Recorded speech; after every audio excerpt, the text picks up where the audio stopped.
Hello there, and welcome to the Sleepless Scientist, a quiet place in the cosmos where your thoughts can unwind and knowledge becomes a soft lullaby for the night.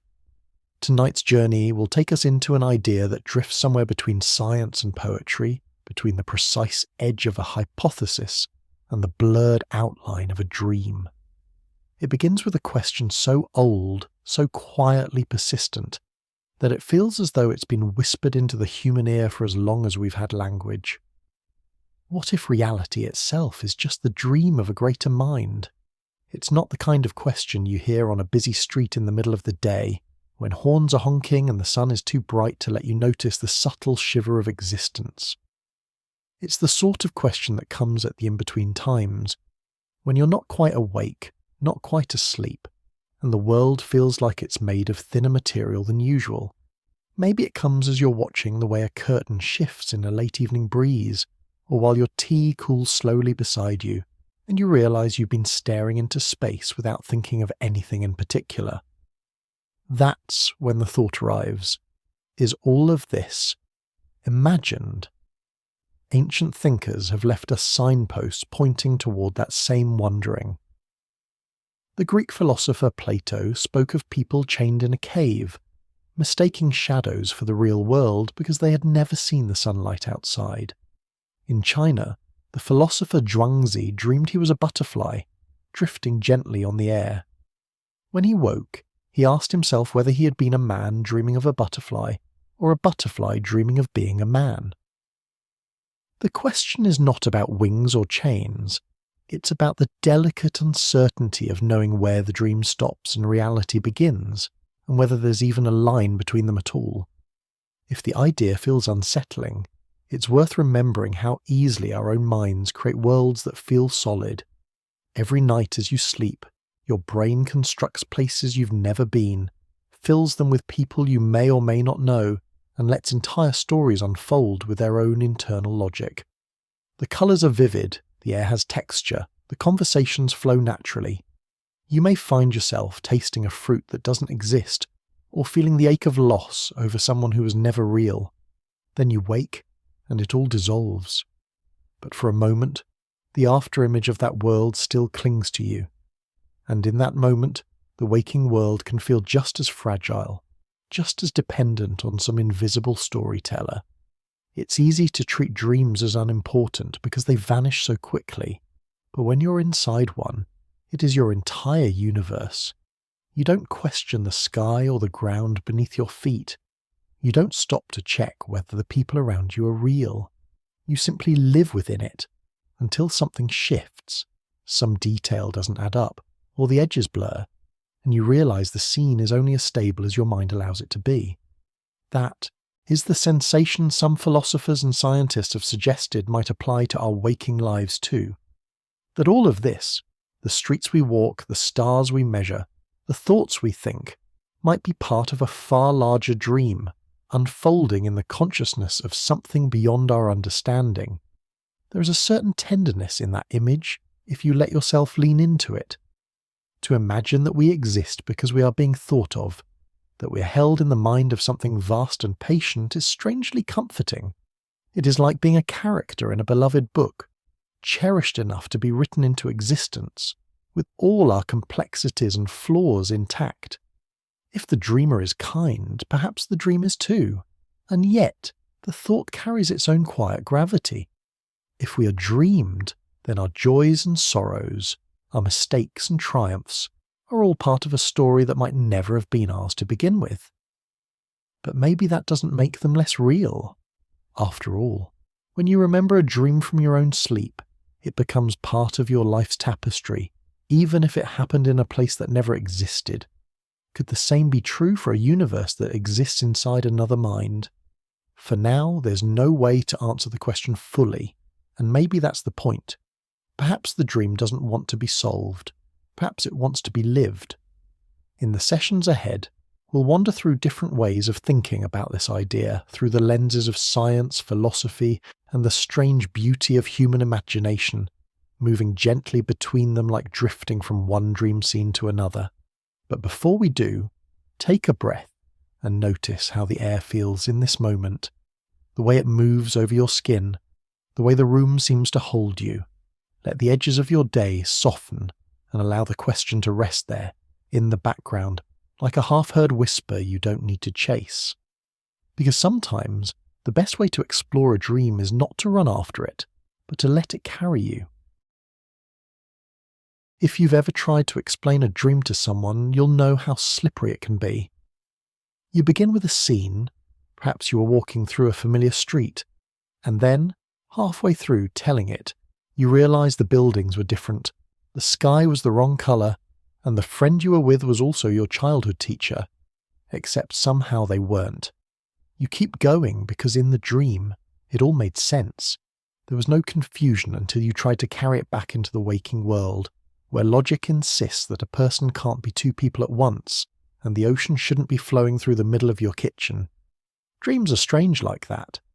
They follow rules that are invisible while you're inside them, but which dissolve as soon as you wake.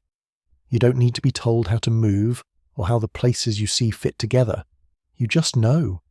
It's the same kind of knowing you feel when walking through your own house at night without the lights on. You're not thinking about the distance to the wall or the exact placement of the doorframe. You just move through the space because it feels right. In dreams, that sense of rightness is simply expanded to include impossible things. Neuroscience has given us some understanding of what's happening when we dream, though the explanations are as much about patterns as they are about mysteries. Most of our vivid dreaming happens during REM sleep, named for the rapid movements our eyes make behind closed lids. In this stage, our brains are almost as active as when we're awake. Regions linked to memory, emotion, and imagery light up with activity, while the parts responsible for logical decision-making take a quieter role. It's as if the mind's strict editor has stepped out of the room, leaving the storytellers free to wander wherever they like. That wandering can lead to surprising places. A sound from the waking world, a passing car, a creak in the floorboards can slip into the dream and be woven seamlessly into its plot. You might be in a forest and hear the cry of a bird, not realizing it's actually the ringtone of your phone on the bedside table. In that moment, the dream is elastic, stretching to fit whatever new thread appears. Time itself is elastic too. Entire years can pass in a dream. Whole relationships can bloom and fade, and yet only minutes have gone by outside. It's this elasticity, this capacity for a dream to create and alter entire worlds in an instant, that makes it such a compelling metaphor for reality itself. If our personal dreams can feel as stable and complete as waking life, how much more intricate could the dream of a mind far greater than ours be? A mind that has no need to wake in the morning, no limit to how detailed its visions can become. We might be walking through one of its imagined landscapes right now, never questioning the solidity of the ground beneath our feet, simply because for us it works. There's a certain humility in thinking this way. We like to imagine that reality is fixed and dependable, a solid floor we can stand on. But dreams remind us that the mind can conjure entire worlds that feel no less real for being temporary. They remind us that what we call reality is filtered through perception, through the same neural pathways that make a dream's rivers run uphill without anyone stopping to ask why.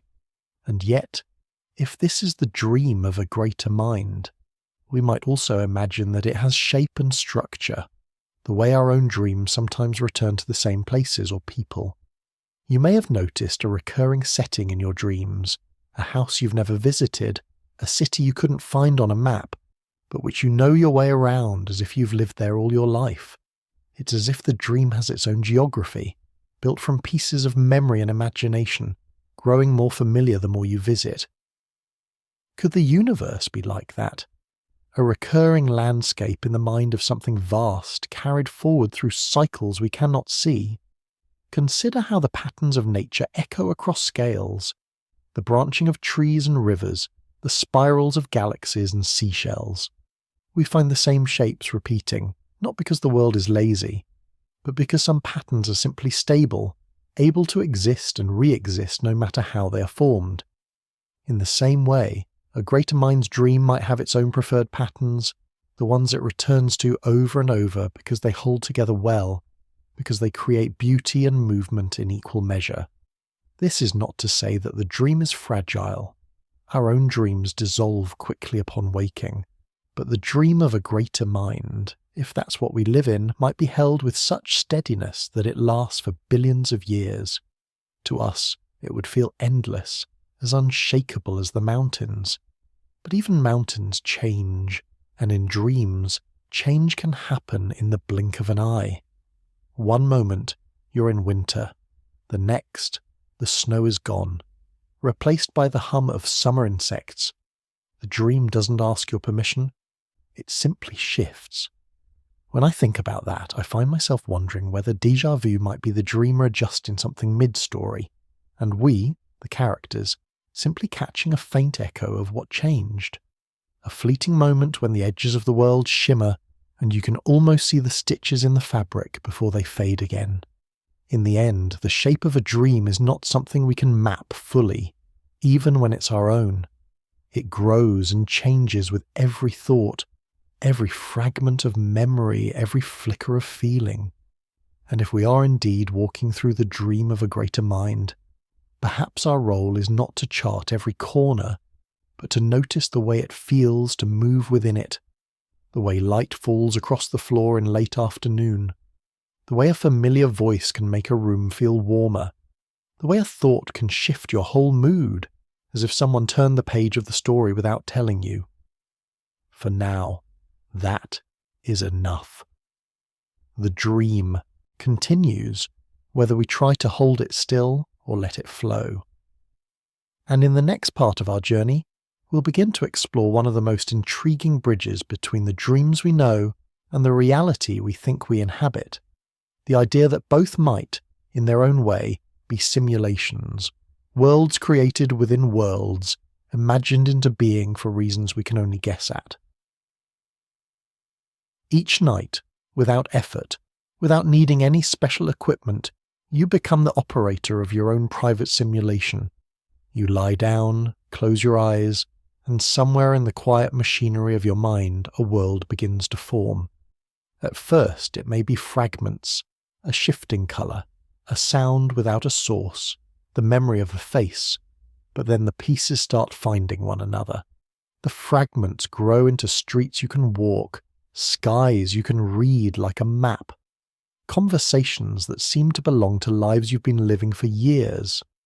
You don't have to consciously design these worlds. They arrive fully furnished, furniture in the rooms, weather in the air, rules already in place about how objects move and what they can do. In one dream, you might float above the ground without questioning it. In another, you might know instinctively that a certain path leads home, even if you've never seen it before. This is the silent craft of your brain's simulation engine, running without your awareness, constructing not just images but entire realities for you to inhabit. Scientists have spent decades studying the mechanics of this process, how sensory memories, emotions, and stray thoughts get woven together into the fabric of a dream. But even if we understand the circuitry, the experience itself remains mysterious. You aren't just observing these dream worlds, you're living inside them. You feel the weight of objects in your hands, the temperature of the air, the pulse of your own heartbeat. Your mind convinces you, for those minutes or hours, that you're somewhere else entirely, and that this somewhere else is as real as the bed you're lying in. Philosopher Nick Bostrom, when speaking about the simulation hypothesis, wasn't thinking about dreams directly, but the connection is hard to miss. He proposed, with deliberate care, that if it's possible to create a simulation indistinguishable from reality, then perhaps our own reality might be exactly that, a simulation built by some intelligence far greater than ours. He wasn't claiming to know for certain, only suggesting that if such simulations can be made, then statistically it might be more likely that we are inside one than outside it. Now set aside the word simulation for a moment. It carries with it the cold glow of screens and circuitry, and think instead about the warmth of a dream. In both cases, a world is built from nothing but thought and pattern. In both, the inhabitants feel the solidity of their environment, unaware of the mind or machine that shaped it. Your personal dream may last only minutes, before dissolving. A dream belonging to a greater mind might last billions of years before any hint of its edges begins to show. Consider the way your dreams adapt in real time. If you hear a sound in the waking world, a door opening, a bird calling, the dream often finds a place for it, as though it had always been part of the story. If you turn in your sleep, the landscape of the dream might subtly shift to match your movement. This flexibility makes your nightly simulation astonishingly resilient. Imagine then what a greater mind simulation could be like, a reality that responds seamlessly to every action, every thought, in ways you never notice because they've been written into the rules from the very beginning. When you wake from a dream, the walls of its world dissolve, but the feeling lingers, the rush of joy, the trace of fear, the ache of loss. These emotions are not diminished by the fact that they happened in a simulation of your own making. They are real because you felt them, and in the same way, if we are living inside the dream or simulation of something greater, our lives would not be less real for being imagined. Reality, in the end, is not just about the structure of the world, but about the experience of living within it. Sometimes I think about this when walking through a city at night. The streetlights glow in steady intervals, casting overlapping circles on the pavement. People pass by, their footsteps echoing, their voices catching in the air like fragments of another story. It all feels so complete, as though it could go on forever without revealing any seams. And yet, somewhere in the back of my mind, I can imagine it all as a vast dream, one that continues to unfold whether I'm there to see it or not. If that's true, if every breath we take, every step we walk, every joy and sorrow is part of a larger simulation, then perhaps the greater mind dreaming us into existence is not unlike the one that dreams inside each of us. It creates because it can, because there is a quiet pleasure in building a world and watching it unfold. And maybe, in the way our own dreams are filled with traces of our days, the greater mind's dream is filled with traces of itself, patterns, colours, and laws of nature that are its way of leaving a signature on the universe. The thought doesn't need to be frightening. In fact, there is something reassuring about imagining a mind vast enough to hold galaxies, yet intricate enough to care about the smallest details. The curve of a petal, the taste of rain, the sound of laughter in a small kitchen. A mind that, like our own, is capable of dreaming not just in grand scales, but in intimate human-sized moments. So tonight, as you close your eyes and step into your own private simulation, you might think of it as a conversation between dreamers, you, shaping your world without knowing how, and somewhere beyond, another mind shaping this one in turn. Two layers of reality, folded, together like pages in the same book, each telling a story the other can feel but never fully see. Not so long ago, there was a film that slipped into the world like a vivid dream. A story about a man who discovered that everything around him was not what it seemed. His streets, his friends, his very sense of self were all part of a vast invisible system. You know the one I'm talking about. The Matrix was dressed in the language of science fiction, full of code and cables and impossible stunts. But beneath its action was a question older than cinema. How do you know the world is real? The beauty of that story wasn't in the technology, but in the moment the main character realized his reality had rules that could be bent or even broken. Until that moment, the world had been unquestionable. Solid buildings, predictable weather, familiar people with their own lives and memories. It was only when a crack appeared in the pattern that he began to suspect there might be another layer beneath it all, a deeper truth waiting to be uncovered. This idea that the life we live might be contained inside something larger, perhaps layered within yet another reality, is not just the realm of movie scripts. It's a thought that threads through human imagination in every era. Myths speak of worlds hidden inside mountains, or secret kingdoms beneath the sea, each with its own rules and inhabitants, invisible to those walking just above. Folk tales tell of travellers who step through an archway or follow a winding tunnel, only to find themselves in a place that exists alongside our own, but remains unreachable unless the door chooses to open. And dreams, our own private ones, often work the same way. You might wake from one world into another, convinced you're now back in reality, only to discover later that you are still dreaming. A dream within a dream, and you only realize it when you finally wake. There's a quiet shock in that moment as you understand that the world you thought was stable was itself floating on a deeper layer. Inside the waking world, we rarely experience that second awakening. We accept the ground beneath our feet, the laws of nature, the way the days turn into nights, without considering that these might be rules, not immutable truths, but patterns that hold because they are part of the story we're in. It's the same way characters in a dream accept that the sun is warm and the rain is cold, even if the sky's a shade of green no waking eye has ever seen. When you're inside a dream, there is no sense that you are just a dream character. You are you, living your life, making your choices.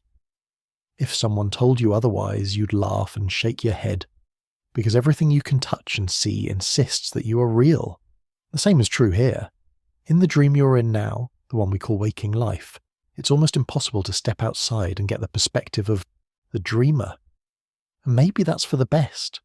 If we could constantly see the deeper layers, perhaps the story would lose its meaning. Imagine reading a novel while being constantly reminded of the paper and ink. You'd never lose yourself in the plot. A well-told story pulls you in so completely that you stop thinking about the author. Perhaps reality, if it is a layered dream, is meant to be immersive in exactly that way. I sometimes wonder if déjà vu is like a tiny glitch between layers, a place where two versions of the same scene almost overlap. You feel it for a breath, that strange familiarity, and then it's gone. Or maybe it's the dreamer adjusting a detail, changing the colour of a building, the tone of someone's voice, and for a moment you notice the seam before it's smoothed away. The worlds inside worlds idea is not about proving one is more real than another. The village beneath the ocean in a folk tale, the computer-generated streets of a science fiction city, the quiet neighbourhood you walk through every evening. Each feels real to the ones who live there. In that sense, reality may simply be defined by the level of presence we have within it. A dream character running through a forest feels as real in that moment as you do now, sitting where you are. And if there are layers upon layers, each nested within a greater one, maybe we're not meant to find the top. Maybe there is no top at all, only an endless chain of dreamers dreaming other dreamers, each world carrying its own skies, its own rules, its own quiet wonders. In this chain, you might be both a dream and a dreamer, shaping the world in small ways while being shaped by it in turn. There's a certain comfort in that thought. It means that even if there is another layer above this one, the moments we experience here are still ours. The laughter over dinner, the sound of rain on the roof, the hush that falls over a room at night. These are not diminished by being part of a larger dream. They are the colours and textures of this layer, and they matter simply because we are here to live them. So perhaps the question is not, is this the real world, but rather, how can I live fully in this one? Whether it's the only world or just one of many, it is the one where your feet touch the floor each morning, where your heart quickens when you hear a familiar voice, where you stand in the sunlight and feel its warmth. That is real enough. And still, somewhere in the background, there's the faint hum of possibility, that just beyond the edge of what you can see, another layer is waiting, holding its own streets and skies, its own dreamers wondering if there's a world beyond theirs. If you've ever watched someone write code, you'll know it doesn't look much like world building at first glance. It's a series of words, numbers, and symbols lined up neatly on a glowing screen. Quiet, almost plain. But each line is an instruction, a rule, a seed that will shape how a world behaves. In a game, it might decide whether a door can be opened, how far a character can jump, whether the sun sets in the west or refuses to move at all. To the person writing it, the code is a language for reality, a way to set the boundaries of what can and cannot happen inside the universe they're creating. In this way, a programmer is not so different from a dreamer. When you close your eyes and drift into sleep, you don't consciously choose the physics of your dream, but somehow they are there. A river might flow uphill, yet the trees along its bank still sway in the wind, as if the rules of air and motion remain intact. A building might stretch endlessly into the clouds, but the staircases still hold your weight. The logic of dreams is flexible, but it is never entirely without structure. Both the programmer and the dreamer are storytellers working in frameworks. One uses deliberate syntax, the other uses the subconscious, but both create a set of laws to hold the world together. And in both cases, the inhabitants, whether they are players on a screen or people inside a dream, accept those laws without hesitation, because the laws are all they have ever known. If you've ever played a game long enough, you might start to notice its edges. A character repeating the same phrase, a path that loops back on itself, horizon that never quite lets you reach it. In dreams there are edges too. A door you never open, a face you never see clearly, a question you never quite ask because something pulls you toward the next moment instead. These edges aren't necessarily flaws, they're just the places where the rules of the world fade into the quiet spaces beyond. In our waking lives, we have edges as well. Physics gives us boundaries, the speed of light, the pull of gravity, the way heat flows from warm to cold. We take these as unchangeable truths, but they might just be the code of this universe, the rules that keep the story consistent. If they were written differently, the story might unravel, just as a small bug in a program can make an entire game collapse into chaos. It's tempting to think of code as something purely mechanical, and imagination as something purely fluid, but they are closer than they seem. Good code requires creativity. It must imagine possibilities and weave them into a coherent structure. And imagination often thrives on limits. A blank page can be paralyzing, but a page with a few lines already drawn can inspire entire worlds. A dream without any rules might dissolve instantly. It is the subtle constraints that give it shape, the way the frame of a painting gives meaning to the brushstrokes inside. Some thinkers have suggested that our universe itself might be a kind of hybrid, a reality with both rigid underlying rules and fluid evolving expression. The rules might be the equations of physics, while the expression is everything we experience within them, the colours of sunsets, the sound of wind through dry leaves, the feeling of holding someone's hand. If the universe is a dream, then the code is its deep logic, and the imagination is the endless variety of stories that can play out within it. And if there is a greater mind dreaming this reality, perhaps it works the way we do when designing or imagining. We start with what must be true. Gravity will pull, water will flow, time will move forward, and then we fill in the spaces with what can be true. The way rain smells on stone, the way firelight dances on a wall, the way music can lift the heart. It's the blend of code and imagination that makes the world feel alive. Think for a moment about your own life as a kind of program running within a dream. You wake each day into a familiar framework, the pull of your body toward the ground, the cycle of light and dark, the taste of the food you know. These are constants, the lines of code you can rely on, but within that, your days are written anew, conversations you didn't expect, moments that catch you by surprise, quiet shifts in how you see the world. The constants hold the story steady, The variables keep it worth telling. Maybe that's why we're both comforted by rules and drawn to break them. Too much structure, and the story feels lifeless. Too much chaos, and it falls apart. Somewhere between the two is the balance that lets a world, whether it's a dream, a game, or a universe, hold together while still feeling full of possibility. And so, between code and imagination, we live. Whether our reality was written in a burst of cosmic inspiration or compiled carefully line by line, it is here, and it is ours to move through. The rules may be unchanging, but the story we write within them is not. And perhaps, just as a programmer smiles when a player finds a creative way to navigate their world, the dreamer of this universe might take quiet joy in the ways we live beyond what even they expected. When you stand beneath a clear night sky, far from the noise and glare of cities, the stars have a way of rearranging the boundaries of your thoughts. They do not simply appear as light scattered in the dark.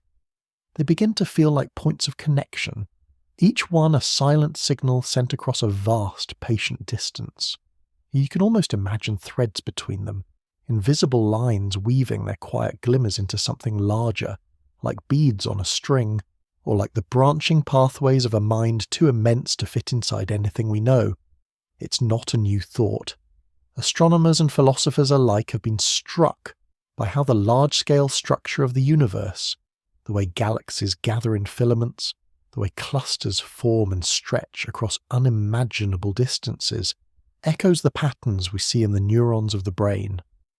On one scale, you have a tangle of delicate branches connecting the firing cells that give rise to thought.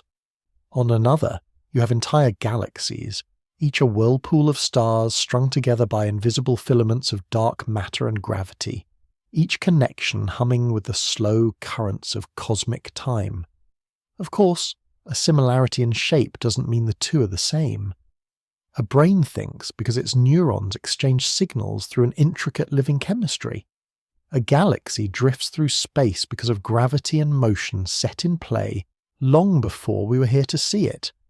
But the resemblance invites the question, if the structure of the universe looks like a mind, could it, in some way we don't yet understand, also behave like one?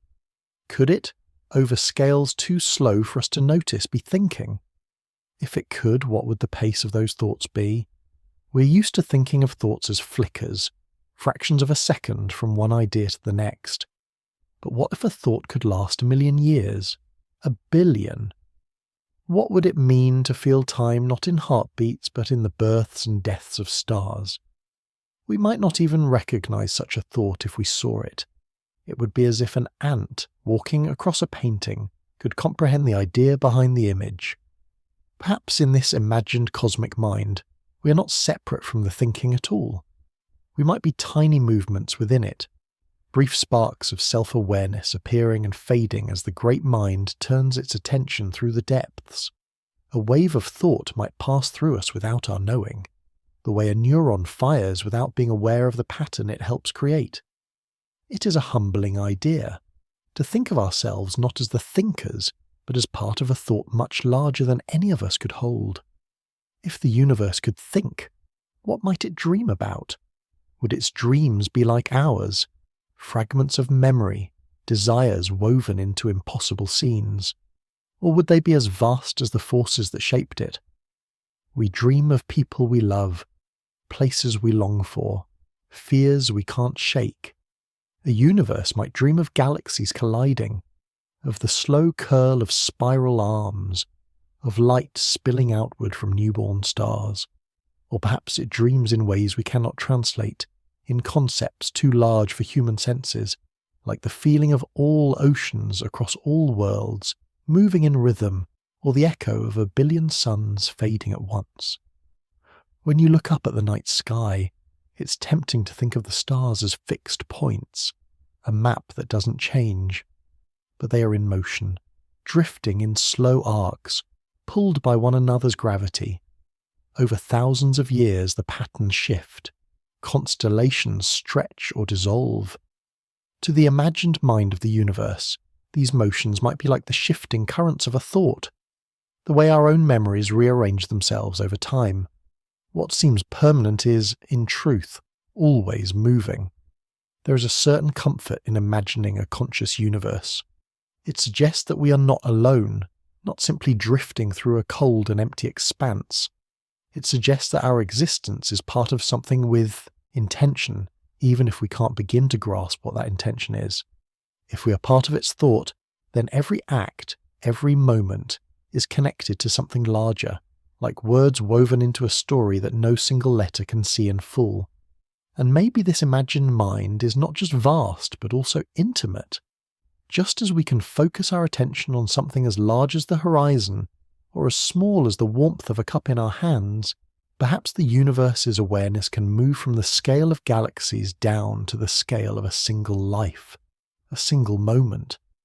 Perhaps it can feel the quiet joy of a bird lifting into the morning air, the hush of snow settling on a forest floor, the shared glance between two people in a crowded room. If that's true, then it might be dreaming us right now, holding us in a kind of thought that feels, to us, like life. And just as we sometimes wake from a dream remembering its emotion more than its details, perhaps the universe will remember us not for our exact histories, but for the patterns of feeling we leave behind. So the next time you find yourself standing under a wide, starlit sky, you might pause and let the thought settle that the stars above you could be more than distant suns. They could be the points of light in an unimaginably vast mind, stretching far beyond sight, slow and steady in its dreaming. And in some quiet, immeasurable way, you're part of what it's dreaming about. If you've ever stood by the shore and watched the ocean for long enough, you know it's never still. Even on a calm day, the surface ripples and folds, small patterns rising and fading almost before you notice them. Beneath those small movements, slower swells pass through, lifting the whole surface at once. And beneath those, there are even deeper currents, flowing with a patience that ignores the rush of wind and tide above. The waves you see are not separate from the deep water below. They are simply the visible part of something larger. Each crest and trough is a translation. The deep water speaking in a language of movement you can read with your eyes, even if you cannot see where it began or where it will end. Physicist David Bohm once suggested something like this might be true for reality itself. He imagined the world we see, the matter, the light, the events of our lives, as the surface of a much deeper order, something hidden and enfolded beneath appearances. He called it the implicate order, but for tonight we can think of it simply as the background music of existence, the score that plays quietly under every scene, shaping it without drawing attention to itself. In music, you often hear the melody first. It's the part you hum, the part that feels like the song itself. But listen more closely and you'll notice the harmonies, the rhythms, the bass notes that hold the melody in place. Without them, the melody would drift apart. They don't announce themselves loudly. They're content to be the structure beneath the beauty. Bohm's idea was a little like that. Reality as the melody, with something deeper, unseen, yet essential, holding it together. If that's true, then the patterns we notice in nature might be more than coincidence. The spiral of a galaxy, the spiral of a seashell, the spiral of a sunflower's seeds, these could be different expressions of the same deep shape, rising to the surface in different materials, on different scales. The branching of rivers and trees, the branching of lightning and veins, might also be variations on one hidden theme. It's as though the universe hums a single note, and that note appears everywhere, dressed in the forms of stars, forests, storms, and blood. When you walk through the world with this in mind, you start to notice echoes everywhere. A pattern in the clouds might remind you of ripples in sand. The curve of a wave might match the edge of a mountain slope. These are not the same thing, yet they feel related, as if they share a common origin. It's the same sensation you get when reading a story and recognizing a sentence that feels like something you've read before, not because it's a copy, but because the writer has returned to a familiar rhythm. Boehm's vision of reality was not mechanical, not a set of gears turning in predictable ways, but organic, a constant flowing between what is hidden and what is revealed. He suggested that what we see is the explicate part, the unfolded surface, but it's always being fed and shaped by what's enfolded within. Like a wave rising from deep water, our world might be a momentary expression of something that exists far beyond our senses, always moving, always changing. If you've ever had the experience of thinking about someone just before they call, or suddenly remembering a place you haven't seen in years, you've brushed against that feeling, as if something beneath the obvious layer of events has shifted, bringing two moments together without any visible cause.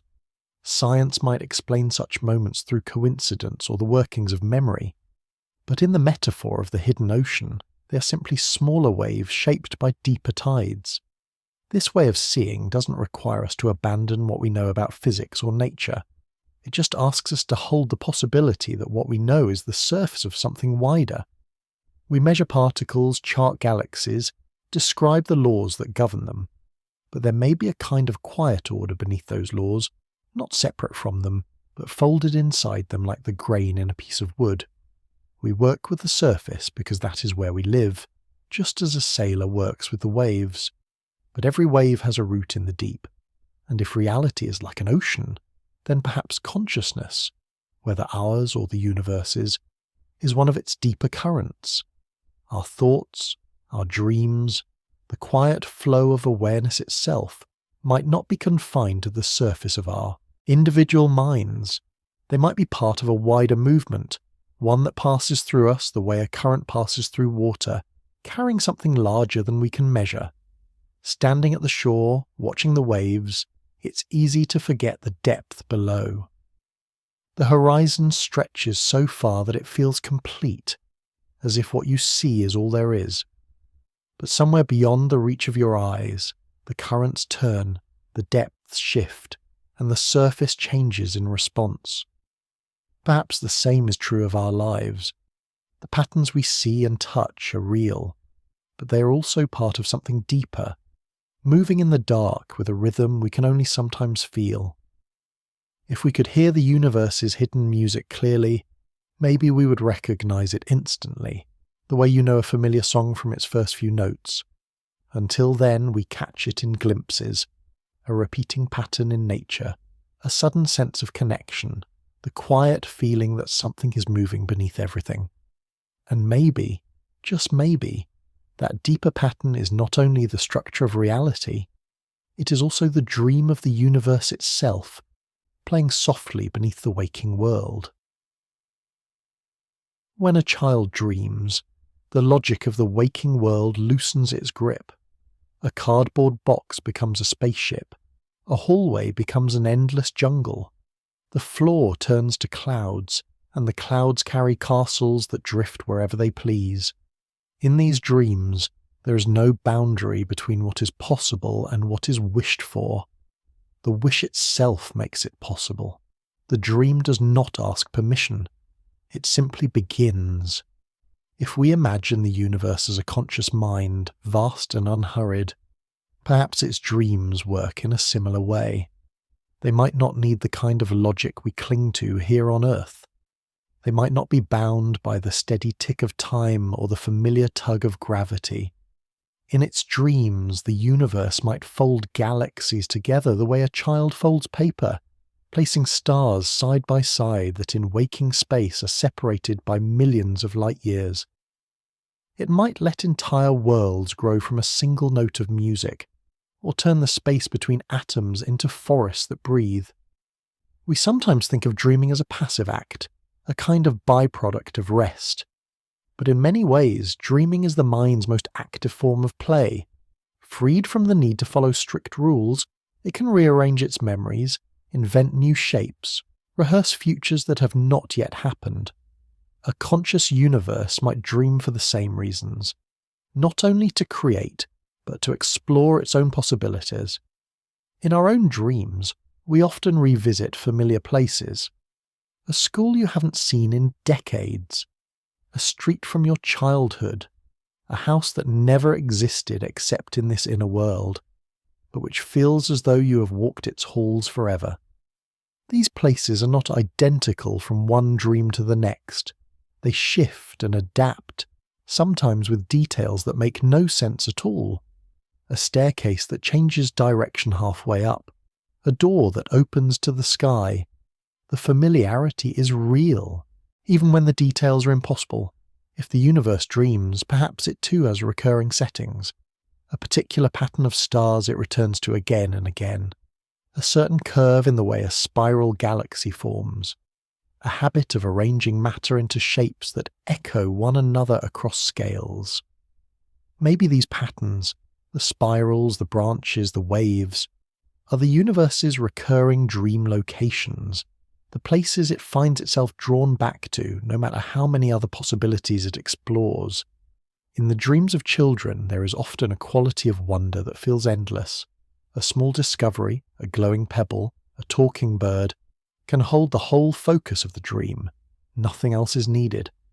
If the universe dreams, perhaps it carries that same kind of attention, holding the joy of a single star's light, or the moment two atoms meet for the first time, as something worth dreaming about forever. And just as in a child's dream, the tone of the universe's dream might shift without warning. A scene of bright laughter might dissolve into something quiet and strange, without ever feeling wrong. In the deep time of a cosmic dream, an age of flourishing might give way to stillness, or a long winter might end in an instant. For the dreamer, the change is natural. For us, living inside it, it can feel like the ending of one story and the beginning of another. It is tempting to think of such a dream as perfect. But even children's dreams are not without shadows. There are moments of confusion, of fear, of loss, the kind that comes without warning and leaves without explanation. If the universe dreams, it might carry these shadows too, not as flaws, but as part of the full shape of the dream. Light needs contrast to be seen. Joy is brighter when it rises from stillness. Perhaps the universe understands this instinctively, weaving both into its long, slow dreaming. Sometimes when you wake from a vivid dream, there is a pause before you know where you are. The shapes of the dream are still with you, fading even as you reach for them. You know you have left one world, but for a heartbeat you're between worlds, holding pieces of both.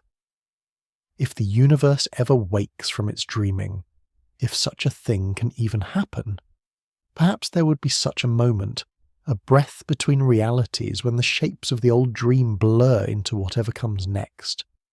And perhaps, just as we carry faint memories of our dreams into waking life, the universe would carry fragments of this one forward into whatever new dream might follow. If you could step outside of time and watch the universe's dream as a whole, it might look nothing like the linear story we imagine. It might be more like a vast tapestry with threads woven in all directions, some patterns repeating, others appearing only once and fading. From within, we see only the small piece around us, the part where our own thread runs. But if the universe is the dreamer, it sees it all. Every thread, every colour, every moment. And maybe that is the joy of dreaming on such a scale, to hold every possibility at once and to let them move together without needing to choose just one. So if the universe dreams, I like to think it dreams gently, not in haste, not with an agenda, but with the patience of something that has time enough for every detail. The dreams of children are precious because they are free. They grow in any direction they wish. A cosmic dream could be the same, carrying all of us as part of its unfolding, letting us live our scenes, play our roles, and feel, for a while, that this world is all there is. And maybe, from the dreamer's point of view, that is exactly the point. There are days when the smallest decision feels like it barely matters, whether to take the longer route home because the air smells like rain, or to step inside the cafe you've passed 100 times but never entered. Most of the time you make the choice. Carry on with your day, and never think about it again. But every now and then, you find yourself wondering quietly and without urgency, what would have happened if you had chosen the other way? You imagine it for a moment, the other route, the other turn, the other conversation that might have begun. And it feels almost like you've stepped into another world. In this imagined world, the afternoon is lit differently. Perhaps you pass someone you know and stop to talk, which means you miss the bus you would have caught, which means you end up walking home under the glow of the streetlights instead of the fading sun. One choice, and the entire shape of the evening changes.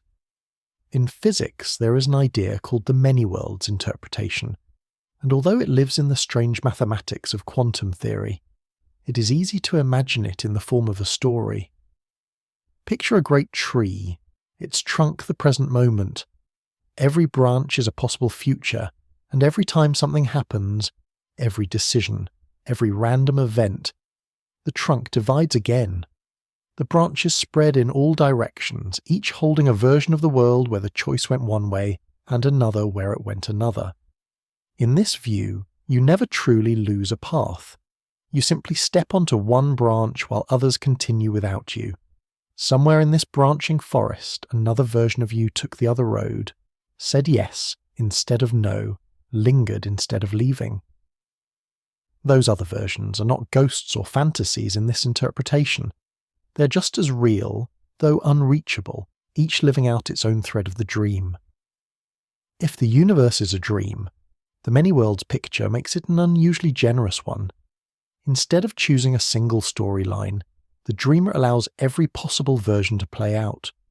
The dream becomes a sprawling novel, each character exploring not only one arc but all the ways their story could have gone. In one chapter, you might be sitting here, reading these words. In another, perhaps you are somewhere entirely different, hearing them in another voice, or never hearing them at all. This way of thinking doesn't have to be literal to be comforting. Even as a metaphor, it reminds us that life is not a single thread you can break with a wrong move. Every moment holds more possibilities than you can see, and even the paths you didn't take have their own lives in the quiet corners of the dream. Think back to the last time you felt the weight of a choice, not necessarily a grand or life-changing one, just something that made you pause. Maybe it was deciding to speak or stay silent, to write the message or leave it unsent. In the moment you picked one and moved forward, but in the branches of the dream, the other path opened too, and it still exists somewhere, playing itself out in a version of the world that feels no less real to the people inside it. Sometimes I imagine the dreamer, this greater mind that may be imagining us all, wandering among its own branches, not in a hurry, not choosing one over the others, but moving like someone exploring a garden, pausing to look closely at one leaf, then stepping back to admire the whole tree. Every branch is alive, every leaf catching the light in its own way. And perhaps we do the same thing in our own smaller dreams. We fall asleep and step into one scene, but the others we've dreamed before remain somewhere in us, waiting. Occasionally they return, picking up where they left off, as though no time has passed at all. In that way, our dreams might be little mirrors of the greater dreaming, holding not just one world, but many. It can be tempting to wonder which branch is best, which one you should be on, as though there were a single version of life that matters most. But maybe that's not how the dream works. Maybe its beauty lies in its fullness, in the way it lets every branch grow, even the ones that twist into unexpected shapes, even the ones that end sooner than others. The dreamer doesn't prune too harshly. It lets the branches find their own way toward the light. If this is true, then your life is not a narrow line you must walk without error. It is one of many threads in a vast weave, and no matter where you turn, you are still part of the whole. You cannot fall out of the dream. You can only move through it, adding your moments to its endless branching. And so, the next time you stand at a crossroads, whether it is a literal street corner or a quiet moment of decision no one else will notice, you might feel the gentle weight of the other possibilities branching away from you. You might picture them not as lost, but as companions travelling just beyond sight. And you might take comfort in knowing that somewhere, in the deep and infinite dreaming of the universe, you walk them all. Imagine standing in a room with no windows and no lights. It's completely dark, the kind of dark that doesn't just hide things but erases the sense that anything is even there. In your hand you hold a small flashlight. When you switch it on, a narrow beam cuts through the darkness. The edge of a table appears, a shelf with books, the corner of a chair. Outside that beam, everything remains hidden, not because it doesn't exist, but because it has not yet stepped into view. Some ways of thinking about reality suggest that the universe might be a little like that. What we call reality could be more like a stage that lights up only where attention falls.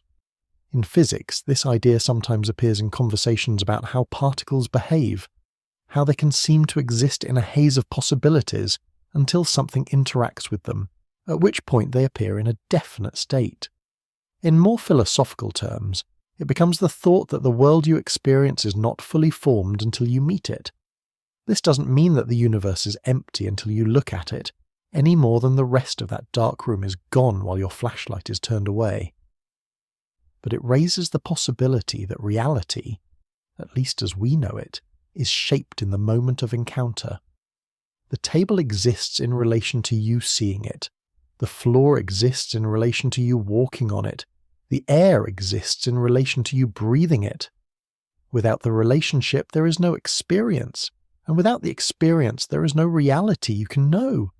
It's a little like reading a book in the dark.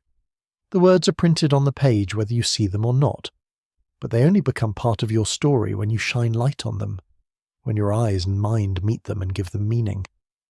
Until then, they are silent, there, but not yet alive in the way they will be when read. Relational reality, as some philosophers and physicists describe it, is built on this idea that nothing exists in isolation. A thing is not just itself, it is the sum of all its connections, all the ways it interacts with the rest of the world. A tree is not simply a tree, it is the light it catches from the sun, the shadow it throws on the ground, the air it exchanges with the sky, the roots it sends into the soil, and the way it appears when you step close and run your hand along its bark. Without those relationships, the word tree would be an empty label for something you could not touch or know. If the universe is a dream, perhaps this means the dream is written only as it is lived. The dreamer doesn't need to imagine every detail of every place all at once. It only needs to imagine what is being experienced in the moment, and the rest can remain in the dark until the dreamer's attention turns there. This would make the dream infinite in potential, but economical in detail, building itself in real time as each dreamer, each of us, moves through it. You might have noticed that dreams often work this way. You're walking down a street you've never seen before, but you only see the parts directly ahead. The buildings behind you fade. The ones far ahead are only vague shapes, and the places you never turn to look at may not exist at all. The dream doesn't waste effort on things you won't encounter. It fills them in only when they become part of your path. Perhaps waking life works in a similar way.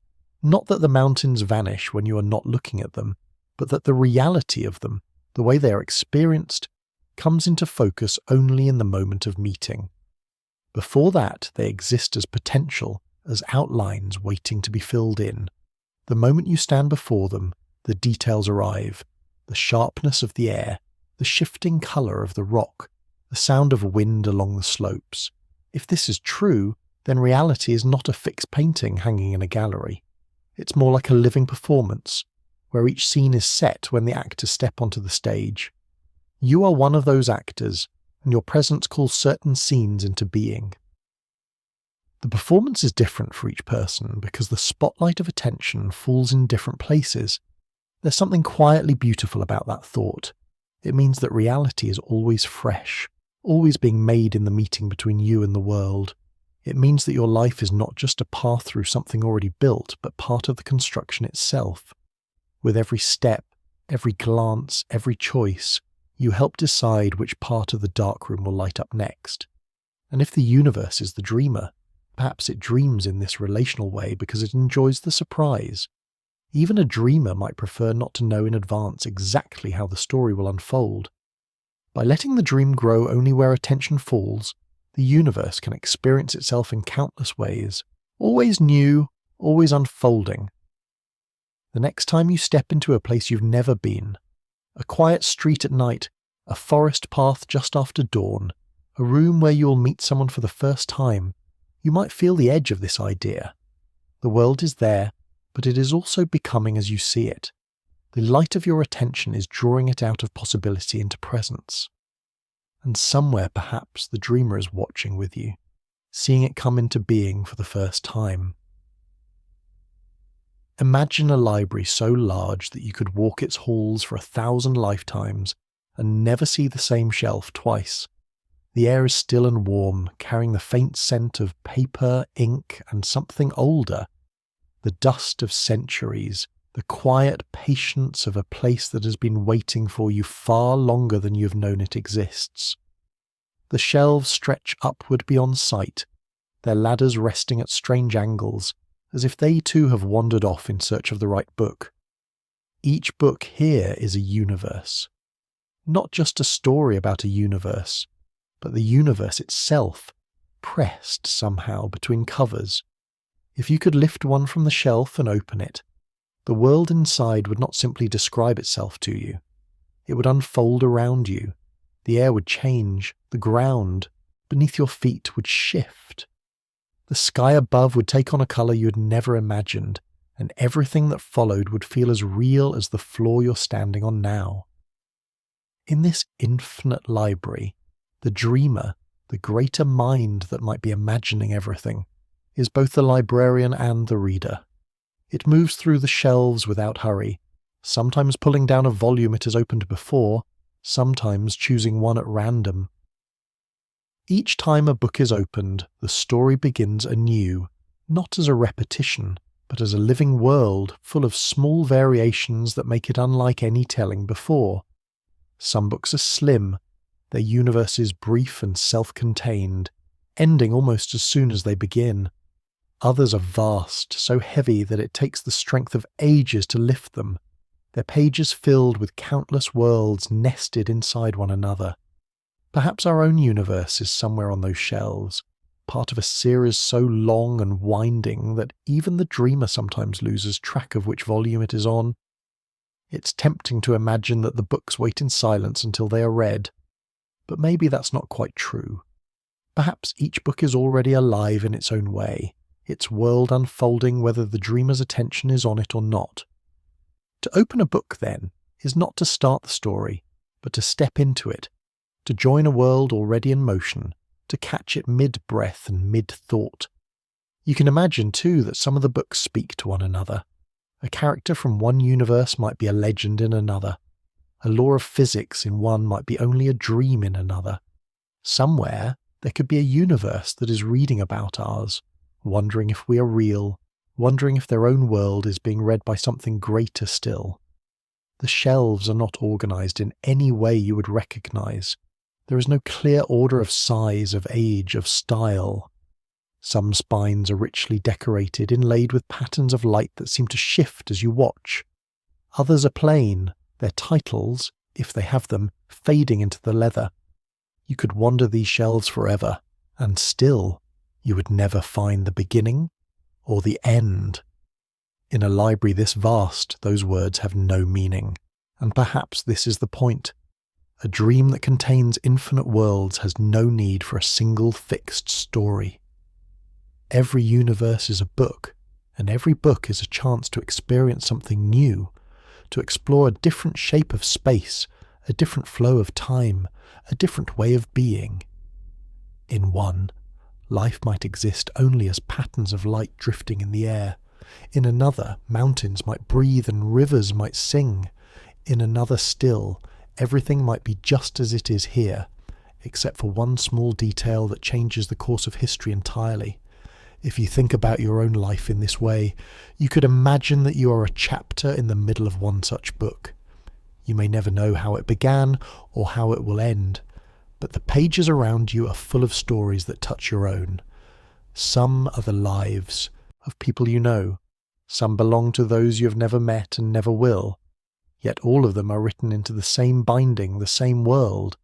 And if the dreamer ever closes this book, perhaps it will rest on the shelf beside countless others.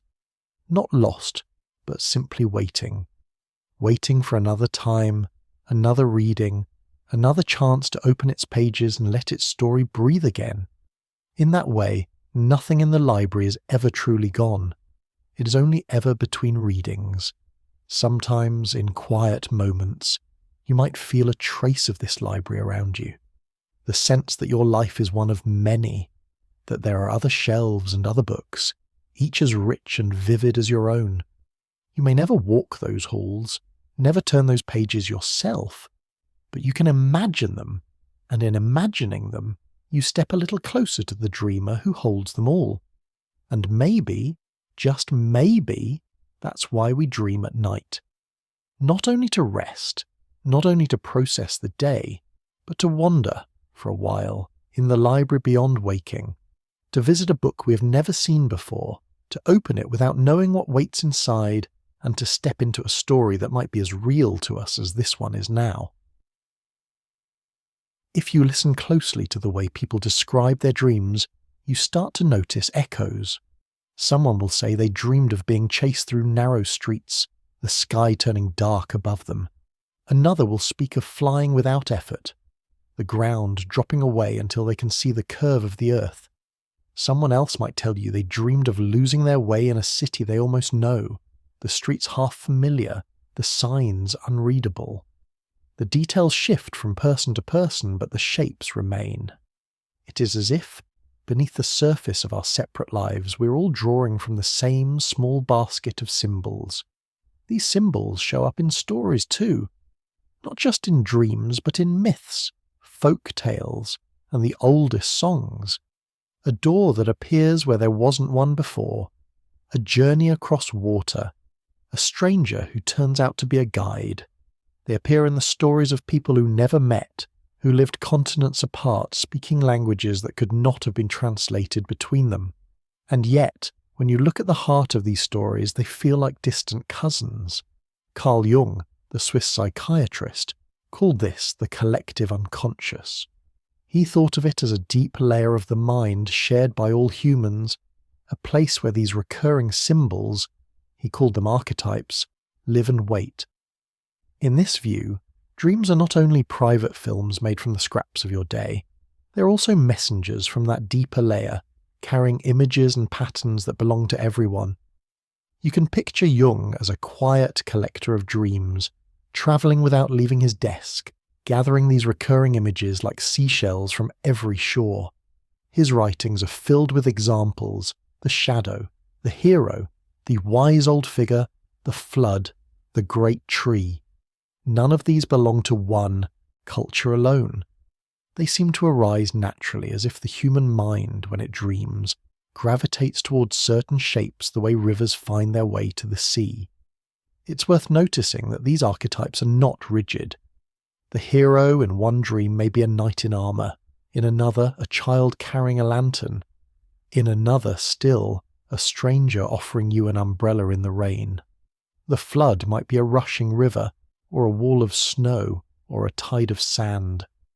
The details are dressed differently, but the feeling underneath is the same. It's the feeling that gives the symbol its weight, not the costume it wears. Why would the human mind share such symbols? Perhaps they are part of how we make sense of the world. Across history, we've all faced the same broad truths: the need to leave home, the experience of loss, the joy of return, the mystery of death, the pull of the unknown. These are things no single life can escape, so perhaps it is natural that we all dream about them, in ways that overlap no matter how far apart we are. In this light, the collective unconscious is a kind of shared dream space, a place we visit without knowing, where the same stories are told in endless variations. Your dream about finding a hidden room in your house might echo the dream of someone halfway around the world who has never seen your house, never walked your streets. You're both stepping into the same story, only filling it with different furniture. Sometimes the overlap is obvious. Two people from different cultures might both dream of falling endlessly through the sky. Sometimes it's more subtle, the feeling of being lost in a place that is almost familiar, the sense of searching for something you can't quite name. These feelings cross boundaries more easily than words. They are the language of the shared mind. If the universe itself is a dream, perhaps it works the same way. The dreamer may send certain shapes rippling through many worlds at once. A spiral galaxy here, a spiral shell there. A hero crossing the desert in one story, a comet crossing the dark in another. The shapes repeat because they are part of the deep grammar of dreaming, the rules of meaning that hold the whole together. And maybe this is why, when you tell someone about a dream, they sometimes smile and say, "I've had one like that." You're not just describing something private. You're brushing against one of the old stories, one that has been told and retold in countless minds. The recognition is quiet but powerful, a reminder that, in some way, we are not dreaming alone. So tonight, if you dream of running or flying or crossing a strange sea, you might remember that others have dreamed the same. You're part of a lineage that stretches back farther than memory, a chain of storytellers who speak in images instead of words.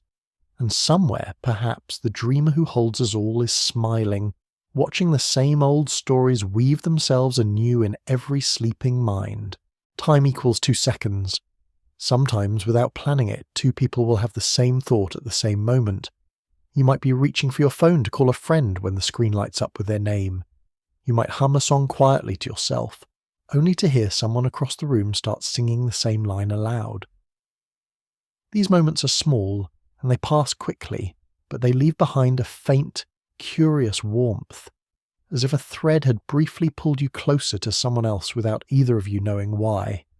The biologist Rupert Sheldrake once offered a way of thinking about such moments.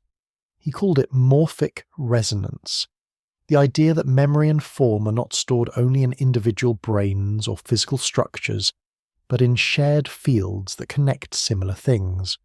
In this view, ideas, shapes, even behaviours might be able to echo across space and time, as if every mind is a ripple in a larger pool. When one ripple moves, others feel it. You can imagine these connections as threads, fine as spider silk invisible in the air, linking you to others who think the same thoughts, feel the same feelings, or dream the same dreams.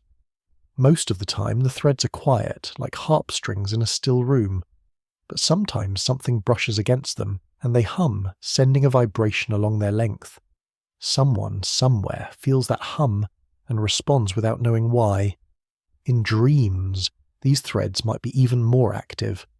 The barriers that usually keep us tucked inside our own minds grow thinner in sleep. You might dream of standing on a beach you've never visited, watching waves under a greenish sky. And wake to find that a friend, far away, dreamed of the same strange beach on the same night. The details may differ, the way the waves moved, the colour of the sand, but the core is shared, as though you both dipped into the same ocean of images. When many people dream of similar things, the image grows stronger, like a well-worn path through the grass. Over time, certain symbols, a vast sea, a mountain that touches the sky, a door that appears from nowhere, might gather so much resonance that they become almost impossible not to dream about. In Sheldrake's view, every repetition strengthens the pattern, making it easier for others to find without even trying. If the universe is a dreamer, perhaps these threads are part of its own design. They allow different parts of the dream to stay in tune with each other, even across distances too vast to cross in waking life. The dreamer might scatter a single image, a lighthouse on a cliff for instance, into many minds at once, letting each person make of it what they will. For one, it might be a place of safety. For another, a point of departure. For someone else entirely, It might be the last thing they see before waking. Sometimes you can almost feel these threads in waking life. Think of a crowd listening to music together, the way a single note can move through hundreds of people at once, aligning their breathing, softening their expressions, or the way a story told in a quiet room can hold everyone's attention in the same delicate balance, as if each listener's mind were leaning toward the same point. These are moments when the invisible threads pull us into the same shape, however briefly. There's no need to prove or disprove such connections tonight. Whether or not morphic resonance exists in the way Sheldrake described, it remains a beautiful metaphor. The thought that we are not separate islands of consciousness, but parts of a single, intricate net. Every time you remember something or imagine something new, you might be touching a pattern someone else has touched before. And every dream you dream might be adding to a pattern that someone else will find later, without knowing it came from you. So if, in your dreams, you find yourself standing beside strangers in a place you've never been, you might pause for a moment before assuming they're only dream figures. They could be travellers like you, meeting you briefly on a shared shore, before the tides of sleep carry you apart again. And somewhere, the dreamer might be watching these meetings with quiet satisfaction, seeing how the threads between minds are always being woven, always carrying songs from one shore to another. Every so often, you hear a story that feels like it belongs to more than one person at once. Two friends, living far apart, wake on the same morning and discover they have had the same dream, not just in theme, but in details. The same narrow bridge over a rushing river, the same sound of wind in tall grass, the same sudden shadow passing overhead. They laugh about it, surprised and a little unsettled, because dreams are supposed to be private, aren't they? Yet these coincidences linger. Sometimes they happen between people who are close, partners, siblings, lifelong friends, as though some part of their minds remained connected while they slept. But other times, they happen between people who have never met, whose lives have never crossed except in the telling of this shared dream after the fact. The overlap is impossible to trace, and maybe that's what makes it so magnetic. It's tempting to treat these moments as accidents, like two people starting to hum the same song without knowing why. But what if dreams sometimes share a shoreline? What if, instead of being sealed in separate chambers, our sleeping minds are more like boats drifting on the same sea, sometimes passing near enough for their wakes to touch? When you think of it this way, a shared dream is not strange at all. The dream world is already a place where time and distance behave differently. In a dream, you can walk across a continent in the span of a few heartbeats, or speak with someone who has been gone for decades. Why should it be any harder for two dreamers to meet each other, even briefly? You might imagine these overlaps as places where two universes brush against each other. Most of the time they pass in parallel, their skies and cities and histories untouched. But every now and then, a quiet eddy forms between them, and a little of one spills into the other. In one universe, you dream of a glass staircase spiraling into the clouds. In another, someone else dreams of climbing the same steps. You don't know each other, but you've both walked through the same piece of the dreamer's landscape. There's a kind of comfort in thinking that the boundaries between us might soften in sleep. In waking life, we're kept apart by walls both visible and invisible. Geography, language, circumstance, the limits of our own attention. But in a dream, those walls can dissolve without fanfare. You find yourself beside someone, looking at the same impossible sky, and you both understand it in the same wordless way. Some people try to make this happen on purpose. They practice mutual dreaming, setting an intention before sleep to meet someone else in a particular place, a garden, a bridge, a quiet room, and then compare notes in the morning. Sometimes the details align, more often they don't. But even when they fail, there's something intimate about trying, about falling asleep with the shared idea of a meeting, trusting the dream to carry you there if it wishes. If the universe is itself a dream, maybe it likes these moments of convergence, They are like brief chords in the music, notes that happen to sound together, making something richer than either could alone. Perhaps the dreamer drops the same image into many minds at once just to see what happens when they meet. In the morning, the memory might feel fragile, like something written on fogged glass.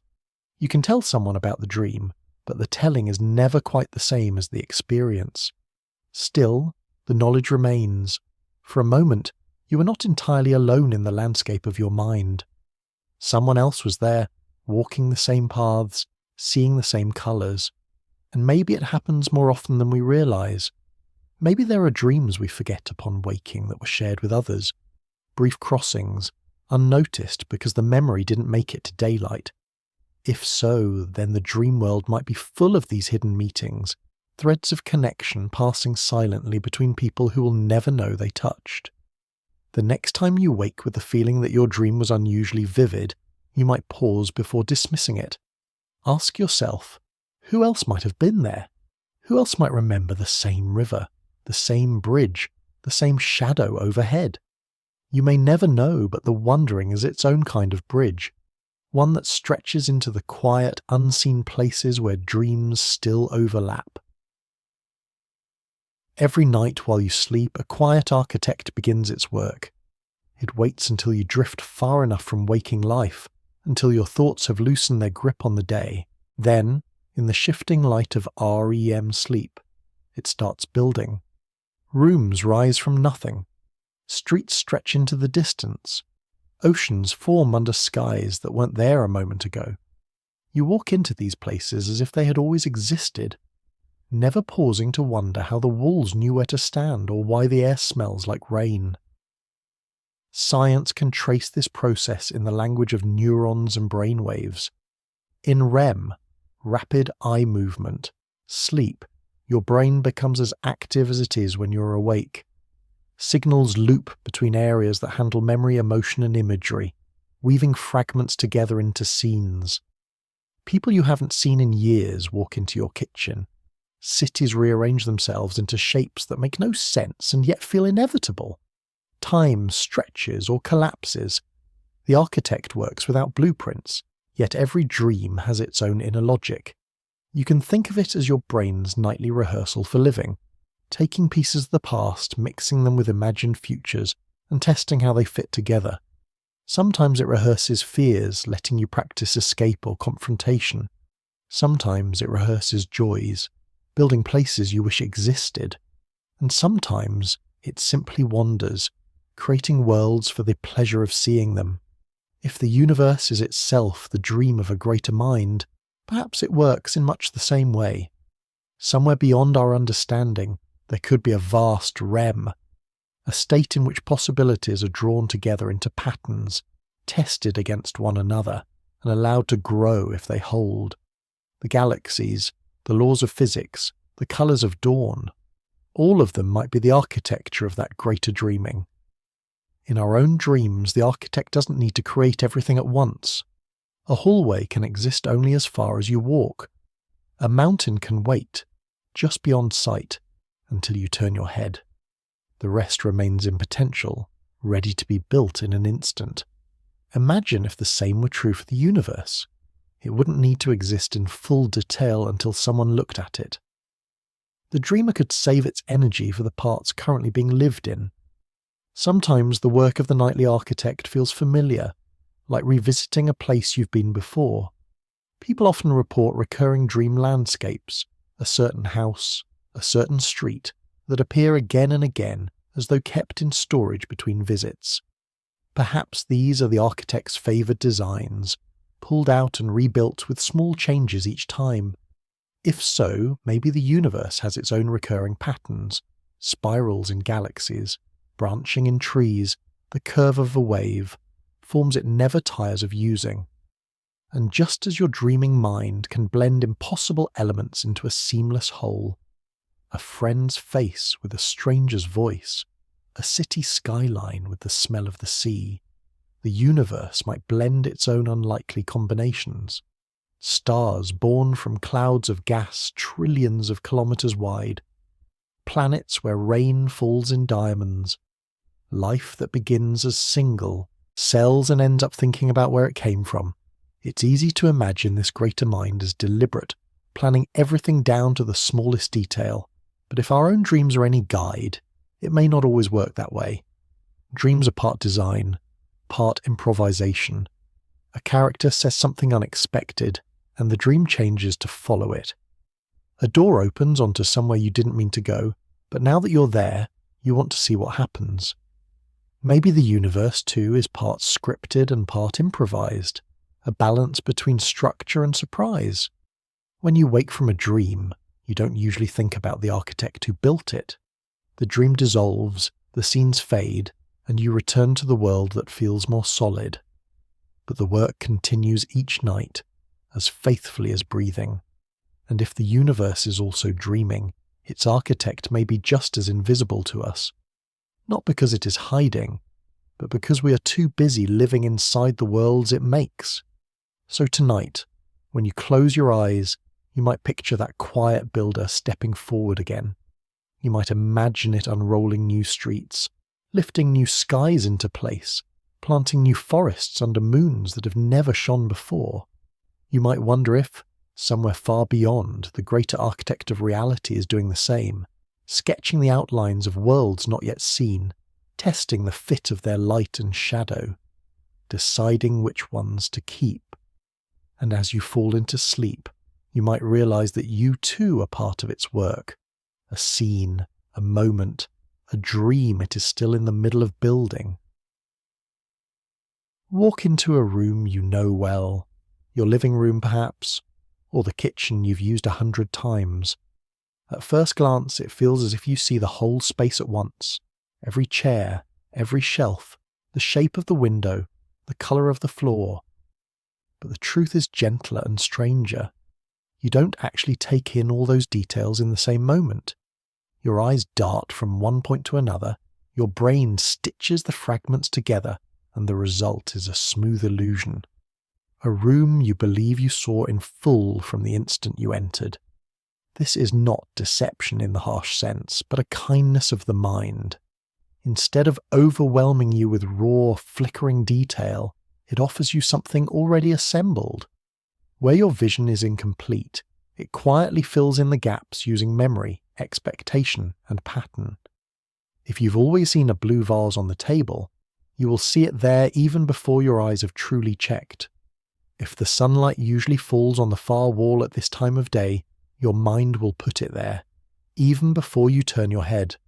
This fill-in-the-blanks magic happens all the time, not just with sight, but with sound, touch, and thought.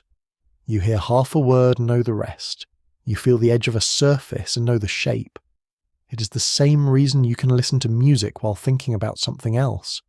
The brain is completing the missing pieces without asking for your attention. Now imagine expanding this trick from the size of a room to the size of everything. What if the universe works in a similar way? What if much of what we think is out there in full detail is actually a set of outlines, waiting for attention to bring them into focus? In this view, the world is not a solid painting hung in space, but a living sketch that fills itself in as you move through it. The greater dreamer, the mind that may be imagining the universe, does not need to build every mountain, every ocean, every grain of sand at once. It only needs to render what is being experienced, leaving the rest in a soft haze of possibility. This might explain something curious about dreams. In a dream, you might believe you're standing in a vast city, but if you try to remember it later, you realize you only saw a few streets, maybe only one. The rest of the city existed only in the feeling of vastness. Your mind didn't waste effort on places you never visited. It trusted that the impression was enough. Perhaps the waking world, too, is built in layers. The part you see, the part you think you see, and the part that will come into being only when you go there. In science, there's a parallel idea in how we observe the quantum world. At very small scales, particles don't seem to have definite positions or states until something interacts with them, until they are, in a sense, looked at. Between those moments, they exist in a cloud of possibilities. It's as though reality waits for the light of attention before deciding which version to show. If the universe is a dream, then perhaps this is not just a property of particles, but of everything. Reality might be an active partner in perception, meeting you halfway. You bring your focus, it brings the details. Together, you create the moment. It's worth noticing how this works in your own life. Think of walking into a forest. At first, you see it as a whole, the sweep of trees, the green of the canopy, the path ahead. Then, as you walk, details emerge, the pattern of moss on a stone, the particular angle of sunlight through a single leaf, the sound of a bird hidden in the branches. The forest is revealed not all at once but in a sequence, each step bringing more of it into being. The mind works the same way in cities, in conversations, in reading a book. You don't see every word at once. You discover them one at a time, and yet it still feels like the story was there all along. If this is how we move through the dream of the universe, then our role is not passive. We're not only seeing what has been built for us, we're helping to build it by choosing where to look. Every glance, every question, every journey into the unknown is a kind of request to the dreamer. Show me this part of the story. And in response, the dreamer draws it out of the haze, fills in the colours, and lets it become real. The soft trick of perception is not a flaw. It is a reminder that reality is both more fragile and more flexible than it appears. What you see is not simply what's there. It is what has been brought into focus by the meeting of your mind and the world. The rest is waiting quietly for its turn. So the next time you step into a place, whether it is familiar or strange, you might pause for a heartbeat before taking it in. Notice how quickly your mind offers you the complete picture. Notice how much trust you give it without question. And then perhaps let yourself wonder, what is still in the haze waiting to be drawn? What part of the dream will wake into being only when you reach for it? Think back to the stories you loved as a child, the kind told by a parent at bedtime or read from a book with worn pages and a soft cover. No matter how magical those worlds were, they still had rules. A spell might let you turn invisible, but only until sunrise. A talking animal might guide you through the forest, but only if you answered its riddle. Even in the most fantastical tales, there were boundaries that shaped what could and could not happen. Without them, the story would unravel. The same is true for games. A game without rules is just noise. Pieces scattered on a table, movements without meaning. It is the rules that create the rhythm, the flow, the sense that one moment follows another in a way you can understand. Whether you're moving pieces on a board, kicking a ball, or trying not to fall in a game of tag, you are playing inside a structure. The rules do not limit the fun, they make it possible. In a way, the laws of physics feel like the universe's version of those rules. They keep the story of reality from falling apart. Gravity pulls, light moves at a certain speed, energy changes form but is never lost. These are not instructions carved into stone somewhere. They are simply the patterns that hold everything in place. Without them, stars would not form, planets would not orbit, and we would not be here to wonder about any of it. If the universe is a dream, then the laws of physics might be the story logic that keeps the dream consistent. In our own dreams, even the strangest scenes often obey an invisible structure. You might fly, but you still move forward rather than backward through time. You might breathe underwater, but the water still moves and ripples in ways that feel real. The dream sets its rules early, and then it stays faithful to them, at least until you wake. This is part of why dreams can feel so convincing in the moment. The mind that builds them understands that even magic needs coherence. If you pick up a cup in a dream, it will not suddenly turn into a mountain halfway to your lips, unless the dream has made that possible from the start. The rules may be strange, but they are rules nonetheless. We sometimes think of rules as things imposed from outside, but in dreaming, and perhaps in the universe itself, they might be something more organic. They may grow naturally out of the dreamer's imagination, chosen not to restrict but to guide. A dream without rules would dissolve into chaos. A universe without them would never have time to form anything at all. What's fascinating is how flexible those rules can be in a dream. They can bend without breaking. One moment you are walking, the next you're floating. But the sensation of movement still follows its own internal rhythm. Even in waking life, we can find echoes of this flexibility. The rules of physics seem fixed from our perspective, yet they behave differently in different contexts. Time flows more slowly near a black hole than it does on Earth. Light bends when it passes near massive objects. These shifts do not break the rules. They are part of them. The dreamer allows variation, as long as the story holds. When we play a game, part of the joy comes from finding ways to work within the rules while still surprising ourselves. The same might be true of reality. The dreamer sets the basic patterns, and within them, infinite variety can bloom. Stars and galaxies may follow the same laws, but each takes its own form, just as every game of chess follows the same moves but tells a different story. If you've ever made up a game as a child, you might remember how the rules would change mid-play, not to ruin the game, but to keep it alive. You can't step on the grass now, it's lava. The tree is safe, but only for 10 seconds. The game was a living thing, adjusting itself to stay interesting. Perhaps the universe, too, is not a frozen set of instructions, but a living pattern, adapting in ways we cannot see. And if the dreamer is vast enough, patient enough, maybe it can afford to let the rules bend now and then, to allow exceptions that open new possibilities. Maybe those exceptions are what we notice as moments of wonder, the improbable coincidence, the stroke of inspiration, the flash of beauty in an unexpected place.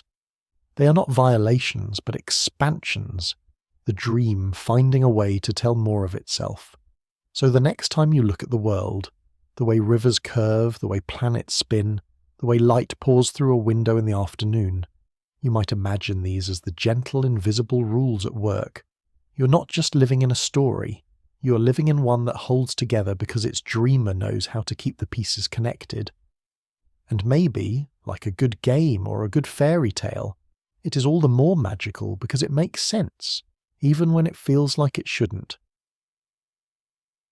There's a certain warmth in knowing you are being thought of. It can be as simple as receiving a message from someone you haven't spoken to in years, or finding that a friend remembered your favourite tea without you saying a word. These moments are small, but they carry a weight far beyond their size. They remind you that your existence leaves ripples, even in places you cannot see. Now imagine that feeling on a scale beyond the human. The idea that you're being held in the mind of something vast, something that dreamed you into being and continues to remember you with each passing moment. You're not just a passing detail in this dream, you're part of its essential weave. Without you, the pattern would be different. Without you, the dreamer's story would not be the same. In our lives, memory is a kind of tether. To be remembered is to remain connected, to stay anchored in the shared story. We tell tales about people who are gone so they do not fade. We carry photographs worn and creased to remind ourselves of moments we don't want to lose. In the same way, perhaps the dreamer carries us, not as frozen images, but as living threads, woven into the shifting fabric of reality. To be imagined into existence is more than simply being created. It is to be held in a kind of ongoing attention, to be continually shaped by the mind that thought you up in the first place. In our own dreams, we do this without thinking. A character appears, and we give them traits, a laugh, a way of walking, a particular sadness in their eyes. They remain in the dream because we keep thinking of them.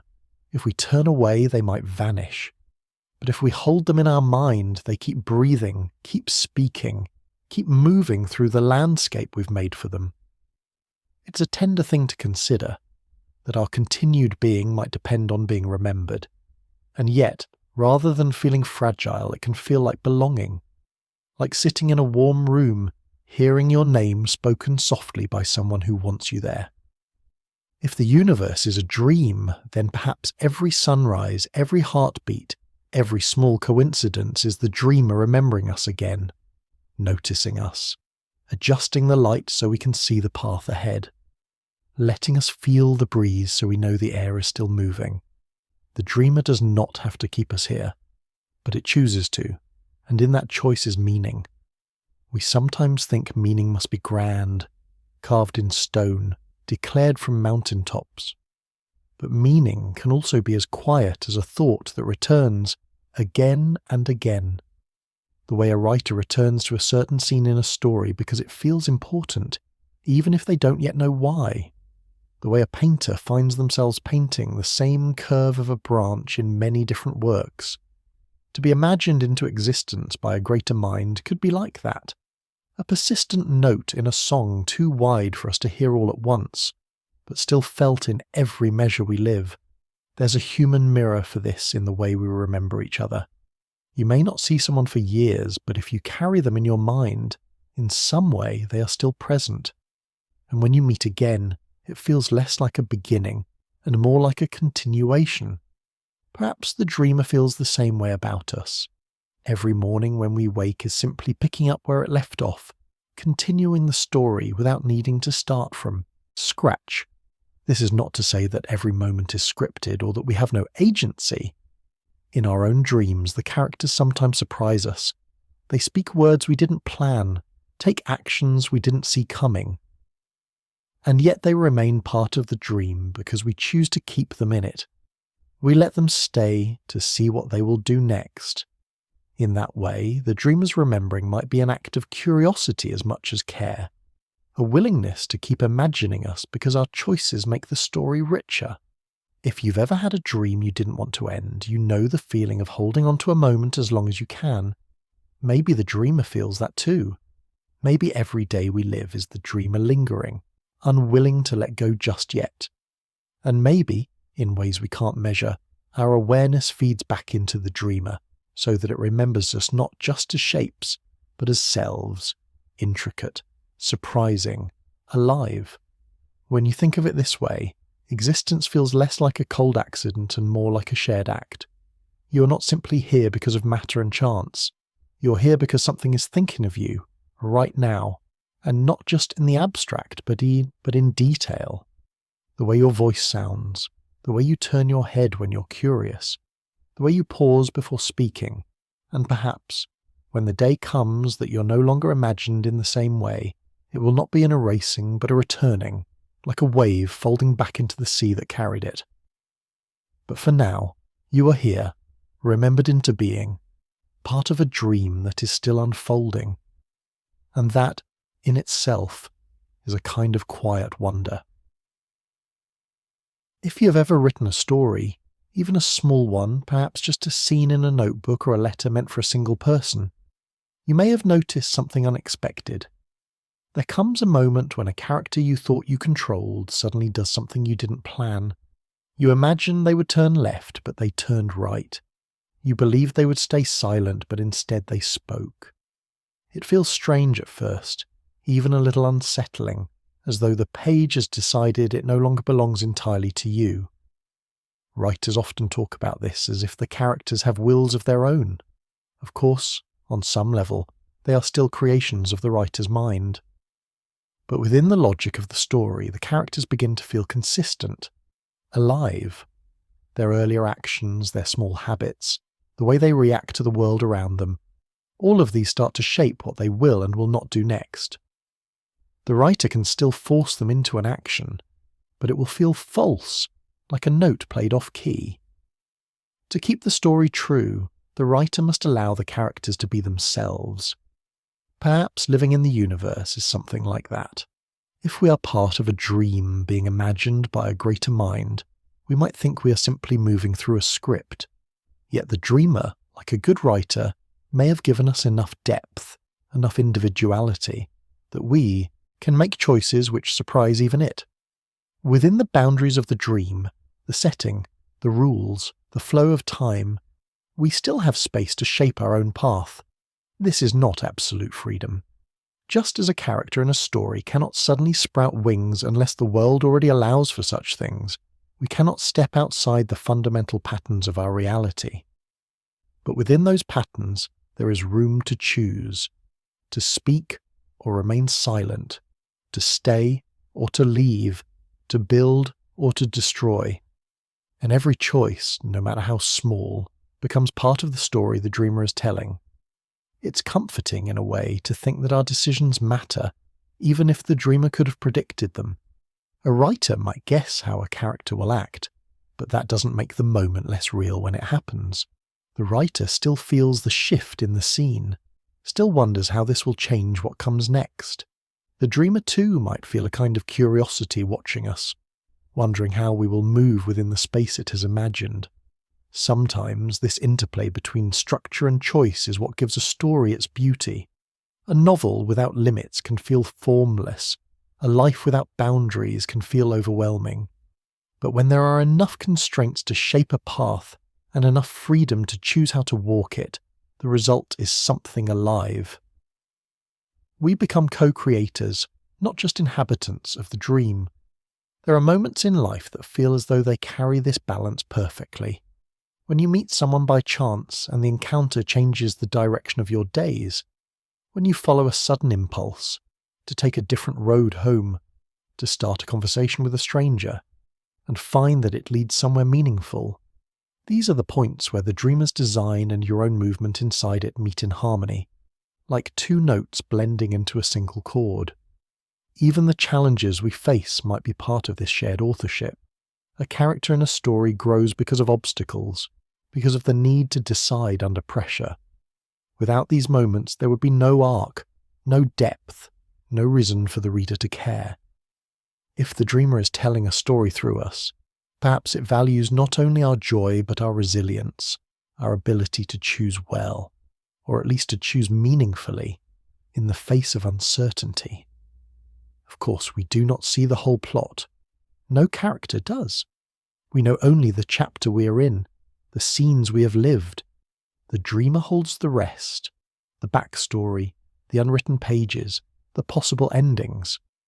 And maybe that's as it should be. Too much knowledge would pull us out of the moment, make it harder to live the role fully. By not knowing what comes next, we keep discovering, and the dream stays alive. This way of seeing life does not erase responsibility, it deepens it. If we are part of the dreamer's story, then each choice we make adds a stroke to its canvas. We cannot know the entire picture, but we can shape the colours and textures we leave behind. Our small acts, kindness given, harm avoided, courage taken, ripple outward in ways we may never see, changing the dream for others who share it with us. So perhaps it is not such a bad thing to think of ourselves as characters, not powerless puppets, but participants in something larger, gifted with enough autonomy to make the story worth telling.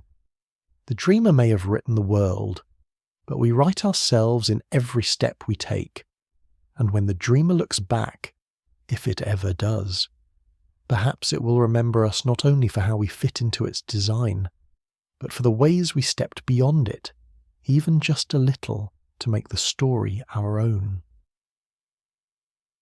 There is a point in every tide when the water pauses. It has carried itself as far as it can up the shore, stretched to its furthest reach, and for a moment it simply lingers before slipping back toward the sea.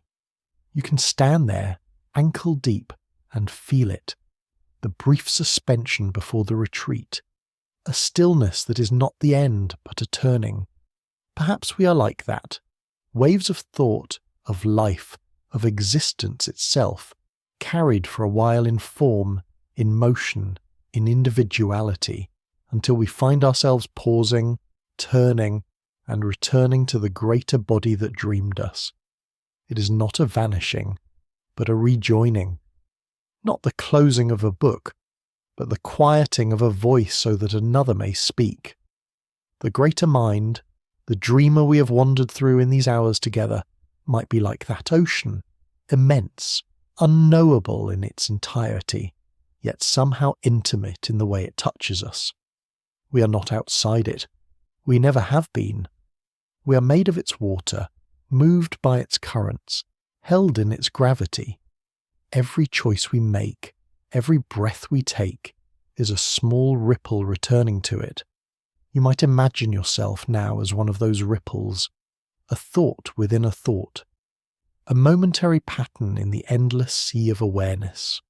You have lived as a crest, bright in the sunlight, feeling the wind on your surface, and when you settle, you will sink back into the depth that has always been your home. You will not be lost there. You will be known. There is a comfort in that return, if you let yourself feel it. The dreamer has not forgotten you. It is simply holding you in a different way, like a story told and then kept in memory, like a song that finishes, but whose notes keep vibrating in the air long after the last chord. You are part of it still, part of its library, part of its map of everything it has ever imagined. And perhaps, when you close your eyes now, you will sense that the boundary between you and the dreamer is already thinner than it seems. Every thought you have is its thought, refracted into your shape. Every image you see in your mind, the face of someone you love, the curve of a road you once walked, is made of the same substance as the galaxies it spins into being. You're not just a dream within the dreamer, you are the dreamer, dreaming yourself. So let the edges blur, let the outlines of this day soften into the haze that precedes sleep.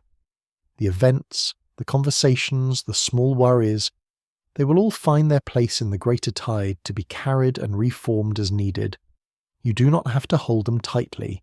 You can set them down here, at the edge of the shore, and watch them drift away.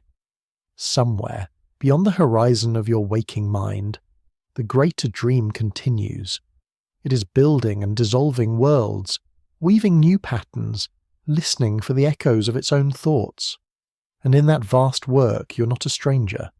You're a beloved fragment, a necessary note.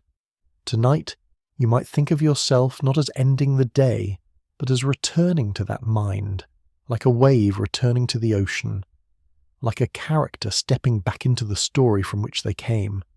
There is nothing you must do to make this happen. You're already moving with the tide. You're already home. And now, as you drift further from the bright shoreline of waking, let yourself feel that deeper current carrying you. It has been carrying you all along. It will carry you through the quiet night, through dreams of your own, through the soft folding of thought into thought, until morning, when the tide will lift you again into the light, imagined anew, ready to step once more into the dream. Sleep well, little thought of the infinite. The ocean remembers you.